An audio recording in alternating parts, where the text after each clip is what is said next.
కొత్తగా business start చేశారా? మీరు స్టార్ట్ చేసిన బిజినెస్కి ఎటువంటి లైసెన్స్ తీసుకోవాలో మరియు అది ఎక్కడ రిజిస్టర్ చేసుకోవాలో కన్ఫ్యూజన్లో ఉన్నారా? అయితే ఈ వీడియో మీకోసమే. ఒకవేళ మనం ఫుడ్ బిజినెస్ స్టార్ట్ చేస్తే మనం ఫుడ్ లైసెన్స్ తీసుకోవాలి. అది కూడా కేటగిరీ వైజ్గా, వేరియంట్ వైజ్గా లైసెన్స్లు ఉంటాయి. సో ఈ డిపార్ట్మెంట్ నుంచి మనం ఈ ఫుడ్ లైసెన్స్ మనం తీసుకోవాల్సి వస్తుంది. నెక్స్ట్ ఒకవేళ మనం మ్యాన్ పవర్ ఏజెన్సీ స్టార్ట్ చేస్తే దానికి వచ్చేసి మనం లేబర్ లైసెన్స్లు తీసుకోవడం జరుగుతుంది. నెక్స్ట్ వచ్చేసి మనం ఒక మెడికల్ షాప్ అంటే pharma company and trading and wholesale ఇట్లా మెడికల్ సంబంధించిన డిస్ట్రిబ్యూషన్ సంబంధించిన బిజినెస్ మనం స్టార్ట్ చేద్దాం అనుకుంటే అప్పుడు మనం మెడికల్ డ్రగ్ లైసెన్స్ తీసుకోవాల్సి వస్తుంది.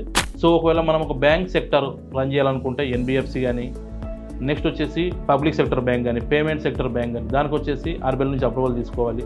సో ఎన్బిఎఫ్సి రిజిస్ట్రేషన్ సపరేట్ ఉంటుంది. సో ఇట్లా కేటగిరీ వైజ్గా లైసెన్స్లు ఉంటాయి. దీంతో పాటు మనం ఇంకా చెప్పుకుంటూ పోతుంటే జ్యువెలరీ షాప్ పెట్టుకోవాలనుకుంటే బిఎస్ హాల్మార్కు, ఇలా చెప్పుకుంటూ పోతుంటే వందల రకాలు వేల రకాల లైసెన్స్లు ఉండడం జరుగుతుందండి. ఏ ప్రోడక్ట్కి ఏ లైసెన్స్ తీసుకోవాలనేది ఎక్కడ చెప్పరు, చెప్పినా కానీ సగం చెప్తారు. కంప్లీట్ నాలెడ్జ్ అనేది ఎవరికి ఉండదు. మన బిజినెస్ వచ్చే 10 years నుంచి ఉంది.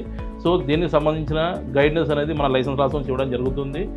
ప్రైజెస్ అనేది ఇష్యూస్ గురించి మనం చెప్పుకుంటే కొంతమంది బయట ఆన్లైన్లో మోసాలు అనేది చాలా జరగడం జరుగుతుంది.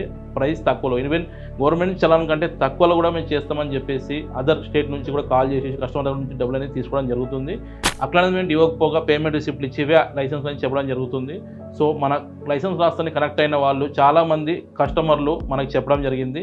సో వాళ్ళ టార్గెట్ వచ్చేసి ఎవరికైతే అవేర్నెస్ లేదో వాళ్ళని మాత్రం వాళ్ళు టార్గెట్ చేయడం జరుగుతుంది.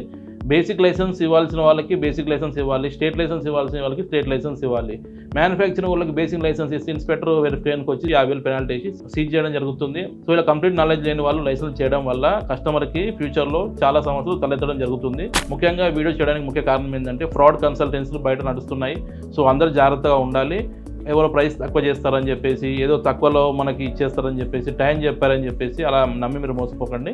సో కంప్లీట్ గైడెన్స్ తీసుకుంటేనే మీకు పర్ఫెక్ట్ లైసెన్స్ అనేది తెలుస్తుంది. మన లైసెన్స్ లాస్ వచ్చేసి all over India business registration చేయడం జరుగుతుంది. అండ్ కొత్తగా బిజినెస్ స్టార్ట్ చేసే వరకు ఎటువంటి బిజినెస్ రిజిస్ట్రేషన్ తీసుకోవాలో కంప్లీట్ గైడెన్స్ కూడా మన లైసెన్స్ రాష్ట్రం నుంచి ఇవ్వడం జరుగుతుంది. ఎక్స్ప్లెయిన్ చేసిన బిజినెస్ గైడెన్స్ మరియు బిజినెస్ రిజిస్ట్రేషన్ మీకు రిక్వైర్మెంట్ ఉంటే ఇది ఇచ్చిన నెంబర్ కాల్ చేయండి. మ్యాగ్జిన్ ద్వారా పూర్తి తెలుసుకోండి. Thank you.